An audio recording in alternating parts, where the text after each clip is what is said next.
Mapagpalang araw po sa inyong lahat. Welcome to DJ Sean Stories. Turn on your notification bell, like and subscribe para sa crime stories araw-araw. Sana patawarin ng demonyo itong si Sara Duterte. Alam mo, mas malala dyan. To the point na itong si Digong nag-aagaw buhay. Dapat ganun yung nag-aagaw buhay. Diba? Kaya ka pala pumupunta sa ibang bansa kasi nagpalaglag ka ng bata? Addicted pala ako sa sauna. So, anyway. A-attend sa sauna. Yan ang mga salitang binitawan nga ni Alicia bago siya paslingin. Pero sa kasamang palad siya nga ay hindi na nakadalo pa. Naging controversial at usap-usapan ang karumal-dumal na sinapit ng isang matapang na political blogger na si Mima Alicia. Pauwi na sana noon si Alicia ng July 17 at ang kanyang live-in partner sa kanilang bahay nang bigla na lamang silang tambangan ng isang riding in tandem. At nagresulta nga ito ng agarang pagkamatay ni Alicia. Sa ating kwento ngayon, balikan natin ang storyang ito at ano nga ba ang update at sino ang mga posibleng suspect sa nangyaring krimen. June 20, 2002 nang ipinanganak sa Maynila si Alicia Mira Lipata, 24 years old. Ang kanyang ina ay mula talaga sa Samar at lumipat ang ginang sa Maynila upang maghanap ng mas magandang buhay. At dito na nga nabuo ang pamilya ni na Alicia, ngunit dahil sa isang trahedya, maagang pumanaw ang kanyang ama. Sa puntong ito, wala nang choice ang nanay ni Alicia kundi bumalik sa Samar kung saan lumaki si Alicia habang hinahanap ang realidad ng buhay. Sa kabila ng mga hamong ito, ipinagpatuloy ni Alicia ang kanyang pag-aaral. Bagamat inilarawan siya bilang prangka o mahirap pakisamahan, iba naman ang paglalarawan sa kanya ng mga taong pinakamalapit sa kanya. Ayon sa kanila, si Alicia ay matatag dahil sa responsibilidad na merito na higit pa sa kanyang edad. Ayon sa mga kapatid ni Alicia, ang kanyang ate at nanay na ang tumayo nilang mga magulang. Naging working student si Alicia at sinubukan ang lahat ng trabaho para maipakain sa kanilang pamilya. Sa edad na 19 years old, pasa na ni Alicia ang responsibilidad ng pagiging ina at naranasan din niya maging biktima ng pang-aabuso ng kanyang kalibin partner. Kalaunan, pinasok na ni Alicia ang mundo ng pagbablog sa ang landas na kanyang tinahak hindi para sa kasikatan, kundi isang pagkakataong may hangat ang kalagayan ng buhay ng kanilang pamilya. Yung ugali ng mga DDSC, wala pa po akong ginagawa pero they are attacking me. Sa pamamagitan ng pagbebenta ng kapatid ni Alicia ng alimango, nakabili sila ng isang simpleng cellphone. Dito na sinimula ni Alicia ang paggawa ng mga content. At dahil sa determinasyong makamit ang mas magandang kinabukasan, ginamit ni Alicia ang kanyang lumalaking platform upang kumita ng malaking pera. At kalaunan ay nakapag-ipon na nga ng sapat na pera si Alicia para makapagpatayo ng bahay para sa kanyang pamilya. Noong una, ang mga vlog ni Alicia ay tungkol lamang sa kanyang buhay at mga experience. Pero dahil sadyang matapang talaga si Alicia, pinasok na niya kalaunan ang political blogging at siya ay kinilalang si Mima Alicia. Pero ayon sa ibang mga netizen, bayaran umanong vlogger si Mima Alicia at nang babatikos nga ng ilang mga politiko kapalit ng malaking pera. Ito ay dahil nga sa kadahilanang nakabili umano si Alicia ng sarili niyang kotse at mga mamahaling bag na ipinagmamalaki pa niya sa social media. Bukod doon, nakapunta na nga rin ng Singapore si Alicia dahil sa kanyang political blogging. Laging mabilis nga ang pagdami ng followers ni Alicia dahil sa maanghang niyang mga komento hinggil sa politika at current affairs. Sa kabila ng kanyang online persona, inilarawan si Alicia ng kanyang mga kaibigan bilang mapagbigay, matulungin at compassionate. Si Alicia ay isang masugid na taga-suporta nga ni Pangulong Ferdinand Bongbong Marcos at isang matapang na anti-Duterte political blogger. Adalo din siya sa mga rally kung saan niya kasama ang kapareho niyang ideolohiya hinggil sa politika. Nakasama din ni Alicia ang ilang politiko tulad ng mga senador na sina Kiko Pangilinan, Risa Hontiveros, dating Senador Sonny Trillanes, First Lady Lisa Marcos at ang mismong presidente ng Pilipinas na si Bongbong Marcos Jr.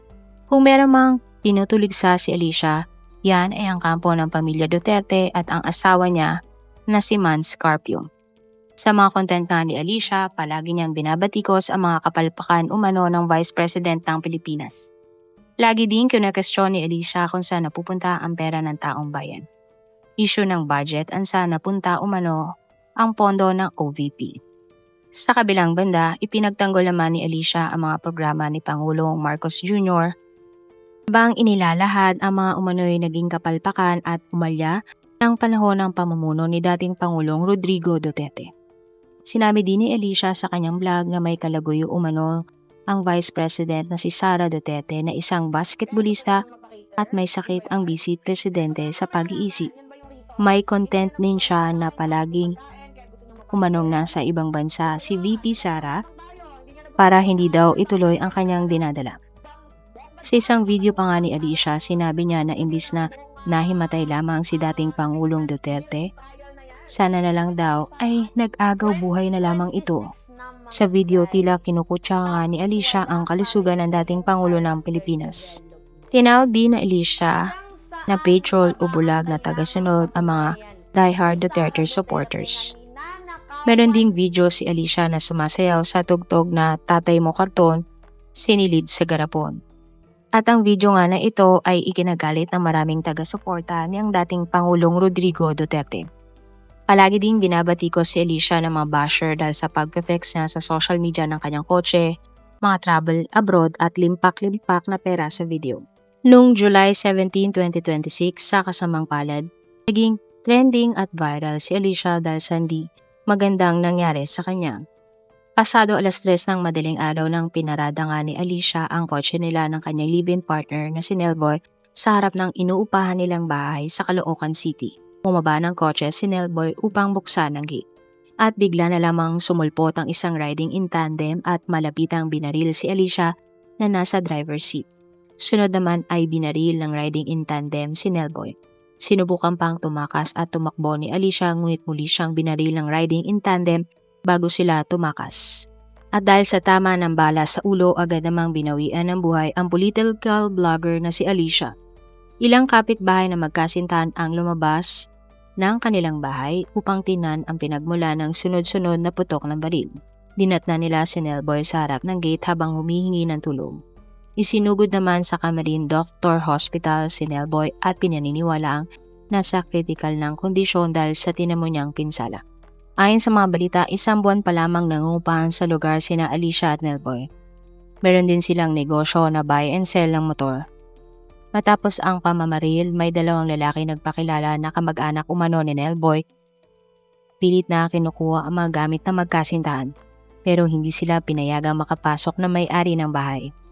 Ayon sa mga pulis, ang riding in tandem na bumaril kina Alicia at Nelboy ay nakasakay sa puting motorsiklo. Nung una, ayon sa desk officer ng barangay, may 3 grupo ng mga kapulisan ang nagpunta sa kanilang barangay upang i-review ang CCTV, subalit wala silang nakuhang makakatulong sa investigasyon. Pero kalaunan nakakuha sila ng kopya ng CCTV ng isang riding in tandem na ilang beses nagpunta sa lugar. Ayon sa mga investigador, tinitingnan nila ang lahat ng anggulo kung bakit nga ba tinarget si Alicia. Aalamin nila kung may kinalaman ba ang krimen sa negosyo, banta sa buhay ni Alicia, at kung may kinalaman ba ang pagiging anti-Duterte vlogger ni Alicia. Meron kasing buy and sell ng motor si Alicia at ang kanyang live-in partner na si Nelboy. Nagulangdang nga ang buong Pilipinas ng social media sa pagpanaw ni Alicia. Pero nakakalungkot na marami ang naghaha-react tungkol sa pagpaslang sa vlogger. Ayon nga sa ilang mga netizens, masyado daw kasi umanong matapang si Alicia kahit ilan sa mga sinasabi nito sa vlog ay fake news umano. Naniniwala naman ang kapwa pro-BBM vlogger na Alicia na ang nasa likod ng kanyang pagkamatay ay ang mga binabatikos nitong mga politiko. Iba't ibang spekulasyon nga ang lumulutang online hinggil sa pananambang kay Alicia. Meron nagsabi na nagkaonsehan umano sa hatian sa bayad bilang vlogger.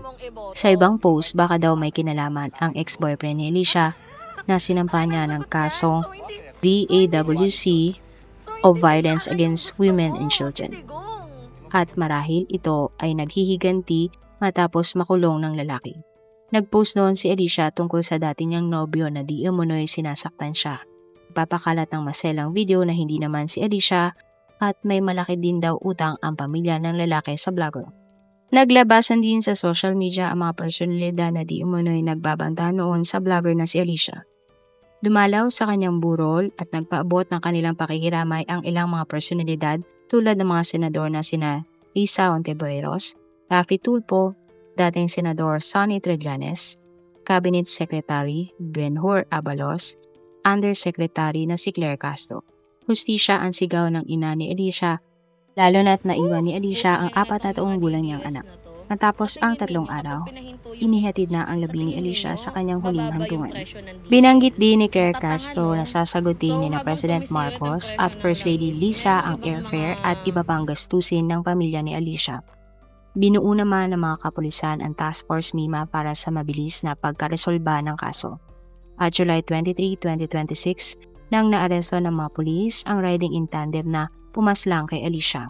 Ang mga sospek ay kinilalang sina Manuelito Susano, 58 years old, ang gunman, at John Alan de Guzman na ang driver ng kanilang sinakyang motor. Ayon sa mga balita, matapos matunton ang lokasyon ni na Manuelito at Alan, sinalakay ng mga pulis ang kanilang pinagtataguan sa Mabalacat, Pampanga. Hindi na nakapalagpa ang 2 sospek nang sila ay na-corner ng mga otoridad. Si Manuelito ay residente ng Caloocan City at ayon sa mga pulis ay dating security ng isang yumaong high-value drug personality sa Iloilo. Ang driver naman na si Alan na nagmaneho ng motorsiklong ginamit bilang getaway vehicle matapos ang pamamaril ay nagmula sa Cavite City. Na-recover sa mga sospek ang 2 baril at 2 pampasabog. Ang mga baril ay sumasailalim sa ballistic examination at isa sa mga ito ay kumpirmadong ginamit para barilin si Alicia. Napag-alaman din na ang baril na iyon ay hindi lamang ginamit sa nasawing vlogger. Ang baril ay ginamit ng mga sospek sa halos 10 iba pang individual na kanilang ninakawan at pinaslang. Ito ay nangyari nga ng simula ng taong 2016. Sinabi din ng mga pulis na sina Manuelito at Allen ay nakaslista sa kanilang record bilang mga aktibong miyembro ng isang gun for hire group o sindikato ng mga binabayaran upang tumapos ng buhay ng isang tao. At kilabot nga umano ang grupo ng 2 mga sospek. Napag-alaman din na 250,000 pesos ang unang binayad na down payment sa 2 mga sospek para itumba si Alicia. Ang mga sospek na sina Manuelito at Alan ay sinambahan na ng kasong murder at frustrated murder, Comprehensive Firearms and Ammunition Regulation Act at batas laban sa iligal na pagdadala ng mga pampasabog. Sila ay ikinulong habang gumugulong ang kaso. Kasabay nito, inilabas din ng mga pulis ang kuha ng CCTV na nagpapakita sa naging galaw ng mga sospek ng madaling araw ng July 17. At bandang 1:43 ng madaling araw, nang nakunan ang 2 sospek na pumarada sa isang lugawan. Malinaw na nahagip ng CCTV ang mukha ng mga sospek habang umu-order ng pagkain. At bandang 2:28 ng madaling araw nang nakita silang pinatungan ng ibang kulay ng damit ang kanilang mga suot na damit. At bandang 3:00 ng madaling araw nang pinuntahan na nila ang bahay ni na Mima Alicia. Naglakad ang mga ito papalapit kina Alicia at nagpakawala nga ng 8 putok na mga baril. July 24, 2026, nang sumuko naman ang pinaniniwalaang middleman na siyang kinontrata ng 2. Sumuko sa Mabalacat City Police Station sa Pampanga ang ikatlong sospek na si Alvin Faustino. Ayon sa mga otoridad, ang middleman ang naging tulay ng mastermind at riding in tandem tungkol sa transaksyon na ito. Inamin ni Alvin na siya nga ang nag-abot ng down payment na 250,000 pesos sa mga sospek. Bukod kay Alvin, meron pang isang middleman na kinilala lamang alias CB. Ayon sa balita, ang mastermind sa pamamaril sa vlogger na si Alicia ay mga negosyante at mag-live-in partner din. Sinabi ni PNP Chief General Naltates na may malaking utang ang biktimang si Alicia sa itinuturing mastermind ng mga negosyante. Nag-ugat ang krimen sa personal na hindi pagkakaunawan at hidwaan ni na Alicia at ng mastermind. Sila ay kinilala lamang Boss A at isang Jane Doe. Pag-alaman din na si Alicia ay may utang na 8 million pesos sa kanyang mga business partner na sina Boss A at Jane Doe. At dahil sa hidwang ito, nagbayad ang mga mastermind ng pera sa middleman na sina Alvin at CB. Ang perang ito ang ginamit upang rentahan at kuning mga gunman ang 2 sospek para isagawa ang pamamaril sa political blogger na si Alicia.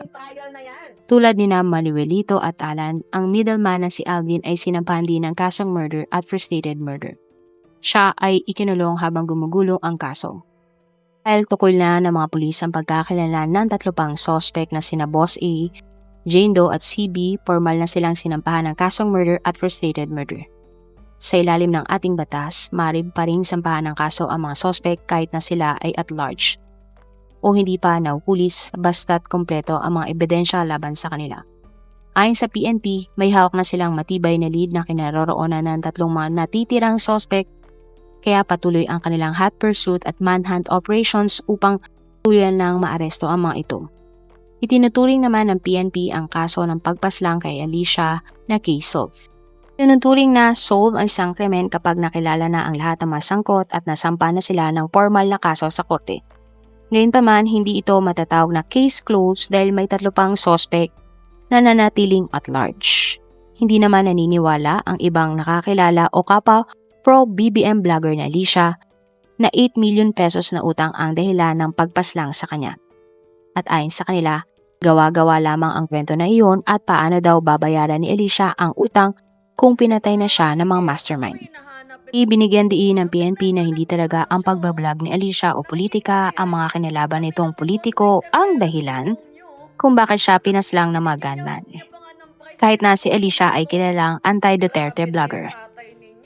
Ang isa namang kapwa political vlogger na si Mima Alicia ay nag-post ng larawan ng pinaniniwalaang mastermind umano sa nangyaring krimen. Naniniwala si Pebbles na ang mga sumukong gunman at middleman ay wala talagang alam kung sino ang totoong mastermind sa krimen. Kumbaga, sila ay mga blind middleman. Hindi nila alam o wala silang direktang komunikasyon sa totoong mga mastermind.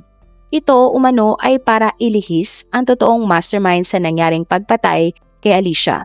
Tanong nga din niya, posible kaya na ang mga impormasyong nakalat ng mga pulis ay gawa-gawa lamang? Sinabi din niya na siya ay nag-iingay ngayon sa social media upang manawagan sa presidente na ilabas nga ang lahat ng investigasyon at impormasyon tungkol sa pagkamatay ni Alicia. Kailangan daw mapangalanan ang totoong mastermind at magsalita ang boyfriend ni Alicia at mahuli ang mga itinuturing niyang mastermind. Kung kayo ang tatanungin, totoo kaya ang sinasabi o posible kaya ang sinasabi ni Pebbles na ang mga sumukong mga suspect ay wala talagang koneksyon sa totoong mastermind. Ano kaya ang posibleng dahilan at nagkautang si Alicia ng 8 million pesos sa pinaniniwalaang mastermind sa nangyaring krimen? Sa ngayon ay patuloy pa din ang investigasyon ng mga pulis. Naway makamit ng pro-BBM political vlogger na si Mima Alicia ang hustisya at katarungan.